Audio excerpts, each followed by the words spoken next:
അന്യഗ്രഹ ജീവികൾ നമ്മളെ നിരീക്ഷിക്കുന്നുണ്ടോ? നിങ്ങൾ നിരീക്ഷിക്കപ്പെടുന്നതായി എപ്പോഴെങ്കിലും തോന്നിയിട്ടുണ്ടോ? മറ്റാരാലുമല്ല, അന്യഗ്രഹ ജീവികളാൽ.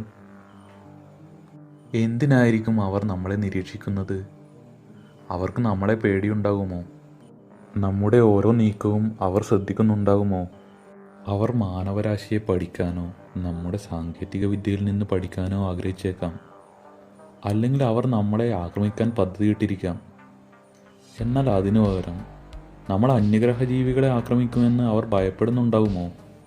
നമ്മൾ പലതരം സയൻസ് ഫിക്ഷൻ സിനിമകളിൽ അന്യഗ്രഹ ജീവികളെ കണ്ടിട്ടില്ലേ? അവർ മോശക്കാരാണെന്ന് നമുക്ക് തോന്നിയിട്ടുണ്ടോ? നമ്മുടെ ഗ്രഹത്തെ ആക്രമിക്കാൻ വരുന്ന, നമ്മുടെ എല്ലാ വിഭവങ്ങളും മോഷ്ടിക്കാൻ വരുന്ന ഭീകരന്മാർ. എന്നാൽ നമ്മൾ അന്യഗ്രഹ ജീവികളെ ഭയപ്പെടുന്നില്ല. പക്ഷേ അവർ നമ്മെ ഭയപ്പെട്ടേക്കാം. ആലോചിച്ചു നോക്കൂ, മനുഷ്യരാശിയുടെ ജനനം മുതൽ അന്യഗ്രഹ ജീവികൾ ഭൂമിയെ നിരീക്ഷിക്കുന്നത് പൂർണ്ണമായും സാധ്യമാണ്.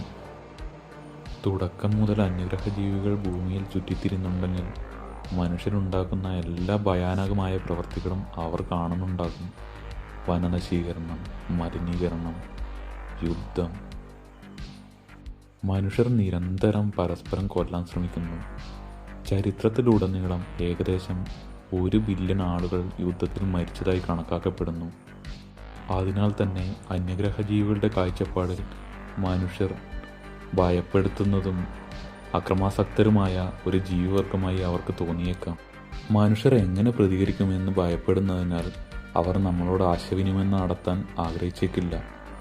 ഈ പ്രപഞ്ചത്തിൽ പലയിടത്തും സഞ്ചരിച്ച അന്യഗ്രഹ ജീവികൾ കണ്ട ആയിരക്കണക്കിന് അല്ലെങ്കിൽ ദശലക്ഷക്കണക്കിന് ജീവികളുടെ മറ്റൊരു ജീവരൂപം മാത്രമായിരിക്കാം ഒരുപക്ഷെ മനുഷ്യർ. എല്ലാത്തിലുമുപരി നമ്മളൊരു ഉറുമ്പും കൂട്ടം കണ്ടാൽ അതുമായി ആശയവിനിമയം നടത്താൻ ശ്രമിക്കുമോ? പ്രപഞ്ചത്തിലുള്ള മറ്റ് ജീവജാലങ്ങളെ സംബന്ധിച്ചിടത്തോളം നമ്മളൊരു സാധാരണ ഉറുമ്പുകൾ മാത്രമായിരിക്കാം. ഉറുമ്പുകളെ അവർ ഉപദ്രവിക്കാനോ ശല്യപ്പെടുത്താനോ ആഗ്രഹിക്കുന്നില്ല. ചിലപ്പോൾ നിരീക്ഷിച്ചേക്കാം, അത്ര തന്നെ. നമ്മൾ ശ്രദ്ധിക്കേണ്ട മറ്റൊരു കാര്യം അന്യഗ്രഹ ജീവികളുമായി എങ്ങനെ ആശയവിനിമയം നടത്തുന്നു എന്നതാണ്.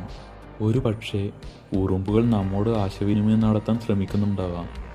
എന്നാൽ നമ്മൾ ഒരിക്കലും അറിയുന്നേയില്ല.